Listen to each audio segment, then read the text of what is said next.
नमस्कार विद्यार्थी मित्रांनो, लक्ष सरकारी नोकरी या एज्युकेशनल चॅनलवर आपले पुन्हा एकदा स्वागत. मित्रांनो, आज आपण काही महत्त्वाचे चालू घडामोडीचे प्रश्न या ठिकाणी कव्हर करून घेणार आहोत, जे येणाऱ्या भरतीसाठी तसेच आपण कोणत्याही परीक्षेची तयारी करत असाल तर त्या प्रत्येक परीक्षेसाठी हे प्रश्न महत्त्वाचे असतात. त्यासाठी व्हिडिओ आपल्याला शेवटपर्यंत नक्की पाहायचा आहे. आवश्यक माहितीसोबत प्रश्न आणि उत्तर अशा स्वरूपात हे आपण प्रश्न कव्हर करणार आहोत, ज्याचा PDF देखील आपल्याला टेलिग्रामला प्राप्त होणार आहे. व्हिडिओ शेवटपर्यंत नक्की पाहायचा आहे. टेलिग्राम चॅनल जॉईन करायचं आहे. व्हिडिओ आवडत असेल तर लाईक करायचं आहे आणि चॅनलला सबस्क्राईब करून घ्यायचं आहे. प्रश्न पहिला आहे, पहिली आशियाई अंडर-23 ॲथलेटिक्स अजिंक्यपद स्पर्धा 2026 कोणत्या देशामध्ये पार पडली? ज्याचं उत्तर आहे बघा, पर्याय अ चीन.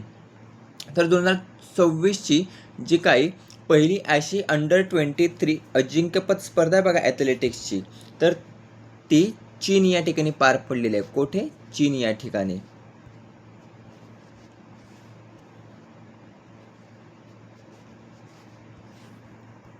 थोडीशी माहिती पाहूया. या पहिल्या आशियाई अंडर-23 ॲथलेटिक्स अजिंक्यपद स्पर्धेमध्ये खेळाडूचं नाव आहे बघा श्रावणी सांगळे. काय? श्रावणी सांगळे. हे नाव लक्षात ठेवायचं आहे. आपल्या महाराष्ट्राशी संबंधित आहे. महाराष्ट्रातील कुठले? तर नाशिक. महाराष्ट्रातील नाशिक या ठिकाणच्या आहेत बघा श्रावणी सांगळे. तर यांनी या स्पर्धेमध्ये महिला 4x400 मीटर रिलेमध्ये पदक पटकावलेले आहेत. आता किती? तर त्यांनी बघा या स्पर्धेमध्ये एकूण 2 सुवर्ण पदक, 1 कांस्य पदक अशी एकूण 3 पदके पटकावलेली आहेत. यावर प्रश्न येणाऱ्या भरतीमध्ये हमखास विचारला जाईल. ही जी काही पहिली आशियाई अंडर-23 ॲथलेटिक्स स्पर्धा आहे बघा, जी यांनी गाजवलेली आहे. कोणी? तर श्रावणी सांगळे, ज्या महाराष्ट्राच्या आहेत, नाशिक या ठिकाणच्या. स्पर्धा कोणती? तर महिला 4x400 मीटर रिले. आयोजन विचारलं जाऊ शकतं, कारण प्रथमच आवृत्ती ही पार पडलेली आहे. कोणती? तर अंडर-23 ॲथलेटिक्स अजिंक्यपद स्पर्धा, जिचं आयोजन हे चीन या ठिकाणी करण्यात आलेलं आहे. प्रश्न दुसरा, प्रतिष्ठेचा राष्ट्रीय ई-गव्हर्नन्स सुवर्ण पुरस्कार 2026 महाराष्ट्रातील कोणत्या ग्रामपंचायतीला प्रदान करण्यात आला? ज्याचं उत्तर आहे पर्याय क, कडेपूर ग्रामपंचायत सांगली. कडेपूर ग्रामपंचायत सांगली या ग्रामपंचायतीला बघा प्रतिष्ठेचा राष्ट्रीय ई-गव्हर्नन्स सुवर्ण पुरस्कार 2026 हा प्रदान करण्यात आलेला आहे. कधी कधी ग्रामपंचायत विचारली जाईल आणि जिल्हा विचारला जाईल. तर जिल्हा लक्षात ठेवायचा आहे सांगली. सांगली जिल्हा आहे आणि ग्रामपंचायत आहे कडेपूर ग्रामपंचायत. थोडीशी एक्स्ट्रा माहिती जर आपण पाहिली तर त्यामध्ये येतं, हे जे काही सांगलीतील कडेपूर ग्रामपंचायत बघा, तिला देखील सुवर्ण पुरस्कार प्राप्त झाला असून, याशिवाय डिजिटल प्लॅटफॉर्मवर डेटा ॲनालिटिक्सच्या वापरासाठी पंचायती राज मंत्रालय PAI आणि ICMR MINDS माइंड्स यांनाही सुवर्ण पुरस्कार हे मिळालेले आहेत. 29वी राष्ट्रीय ई-गव्हर्नन्स परिषद जर आपण पाहिली तर याचं आयोजन हे राजस्थानमधील जयपूर या ठिकाणी करण्यात आलं होतं. कोठे? तर राजस्थान इंटरनॅशनल सेंटर या ठिकाणी. जयपूर राजस्थान या ठिकाणी 29वी राष्ट्रीय ई-गव्हर्नन्स परिषद आयोजित करण्यात आली होती. हा प्रश्न महत्त्वाचा आहे, याला देखील आपल्याला स्टार मार्क करून ठेवायचा आहे. हा प्रश्न बहुतेक वेळा परीक्षेमध्ये पडलेला आहे. आता याचे आयोजक कोण होते? कार्मिक, लोकशिकायत आणि पेन्शन मंत्रालय, भारत सरकार. कार्मिक, लोकशिकायत आणि पेन्शन मंत्रालय, भारत सरकार DARPG यांनी याचं आयोजन हे केलं होतं. थीम काय होती? विकसित Bharat 2047 AI enable data drive and secure digital governance अशी यावर्षीची थीम होती. आवृत्ती किती होती? 29वी होती. आयोजन होतं जयपूर राजस्थान आणि यामध्ये सांगलीतील कडेपूर ग्रामपंचायतीला प्रतिष्ठेचा राष्ट्रीय ई-गव्हर्नन्स सुवर्ण पुरस्कार 2026 हा प्राप्त झाला आहे. प्रश्न तिसरा, डायमंड लीगमध्ये पदक जिंकणारा पहिला भारतीय हाय जंपपटू कोण ठरलेला आहे? प्रश्न अतिशय महत्त्वाचा, याला देखील स्टार मार्क करून ठेवायचा आहे. तर डायमंड लीगमध्ये पदक जिंकणारा पहिला भारतीय हाय जंपपटू जर आपण पाहिला तर त्या ठिकाणी नाव येतं बघा सर्वेश कुसारे. सर्वेश कुसारे यांनी पदक जिंकलेलं आहे आणि डायमंड लीगमध्ये पदक जिंकणारा तो पहिलाच भारतीय हाय जंपपटू ठरलेला आहे.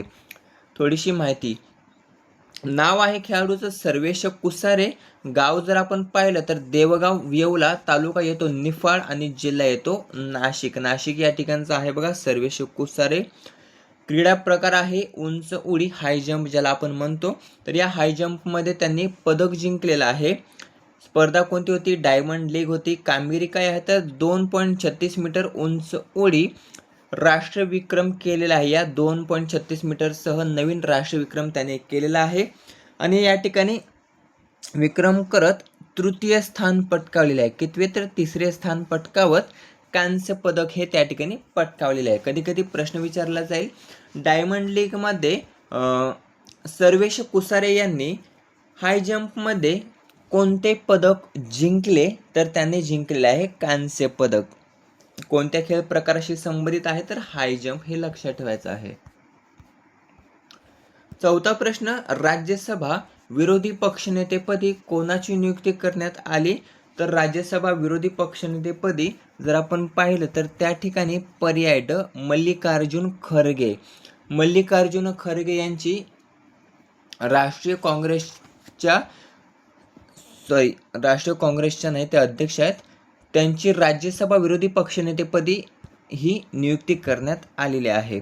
कोणात? मल्लिकार्जुन खरगे, तर इंडियन नॅशनल काँग्रेस किंवा राष्ट्रीय काँग्रेसचे ते अध्यक्ष आहेत. थोडीशी माहिती पाहूया. त्यांनी शपथ घेतलेले 29 जून 2026 रोजी. कशाची? तर राज्यसभेच्या विरोधी पक्षनेते पदाची शपथ घेतलेले 29 जून 2026ला. कर्नाटकमधून ते पुन्हा राज्यसभेवर निवडून आलेले आहेत. मल्लिकार्जुन खरगे जर आपण पाहिले तर ते राष्ट्रीय काँग्रेस अध्यक्ष, त्यानंतर राज्यसभेतील INC नेते आणि विरोधी पक्षनेते ठरलेले आहेत. आता राज्यसभेवर ते विरोधी पक्षनेते झालेले आहेत. तर राज्यसभेचे सभापती कोण आहेत तर ते आहेत बघा CP राधाकृष्णन, जे भारताचे उपराष्ट्रपती आहेत. लक्षात ठेवायचं आहे, उपराष्ट्रपती हे राज्यसभेचे पदसिद्ध सभापती असतात. हा प्रश्न अतिशय महत्त्वाचा आहे, भरपूर विचारण्यात आलेला आहे.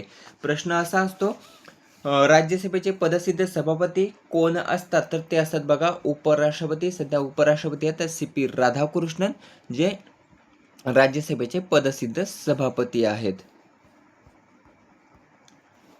प्रश्न 5वा, मुंबईतील बेस्ट बस सेवेने 15 जुलै 2026 रोजी एकूण किती वर्ष पूर्ण केलेली आहेत? तर मुंबईतील बेस्ट बसने बघा 15 जुलै 2026 रोजी एकूण 100 वर्ष पूर्ण केलेले आहेत. किती? 100 वर्ष पूर्ण केलेले आहेत. थोडीशी माहिती पाहूया. बस सेवा सुरू केव्हा झाली होती तर 15 जुलै 1926ला सुरू झाली होती, ज्याला 2026 मध्ये 100 वर्ष पूर्ण झालेले आहेत. भारतातील पहिली सार्वजनिक बस सेवा जर आपण पाहिले तर ती मुंबई या ठिकाणी सुरू झाली होती 1926 रोजी. पहिला बस मार्ग अफगाण चर्च कुलाबा ते क्रॉफर्ड मार्केट या ठिकाणचा पहिला बस मार्ग होता.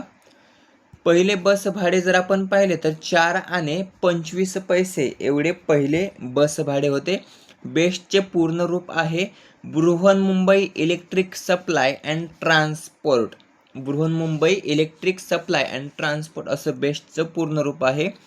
बेस्टचं मुख्यालय विचारलं जाऊ शकतं तर मुंबई या ठिकाणी बेस्टचं मुख्यालय आहे. 6वा प्रश्न आहे, NCRBचे नवीन महासंचालक म्हणून कोणाची नियुक्ती करण्यात आली? आता प्रश्न काय विचारलेला आहे, NCRBचे नवीन महासंचालक. तर NCRBचे नवीन महासंचालक जर आपण पाहिले तर अमित गर्ग यांची नियुक्ती ही त्या ठिकाणी करण्यात आलेली आहे. NCRB national crime records bureau असा NCRBचा फुल फॉर्म होतो, ज्याची स्थापना झाली 11 मार्च 1986 रोजी. मुख्यालय जर आपण पाहिलं तर नवी दिल्ली या ठिकाणी त्याचं मुख्यालय आहे. पुढील प्रश्न आहे, IBचे नवीन प्रमुख म्हणून खालीलपैकी कोणाची नियुक्ती करण्यात आली? IB हा देखील प्रश्न महत्त्वाचा आहे, ज्यांची महेश दीक्षित यांची नियुक्ती करण्यात आलेली आहे IBच्या प्रमुखपदी. IB IB म्हणजे इंटेलिजन्स ब्युरो, जी गुप्तचर संघटना आहे, इंटेलिजन्स ब्युरो. तर याची स्थापना झाली होती 23 डिसेंबर 1887. मुख्यालय जर आपण पाहिलं नवी दिल्ली या ठिकाणी. ब्रीदवाक्य काय आहे? जागृत अहर्निश असं ब्रीदवाक्य आहे.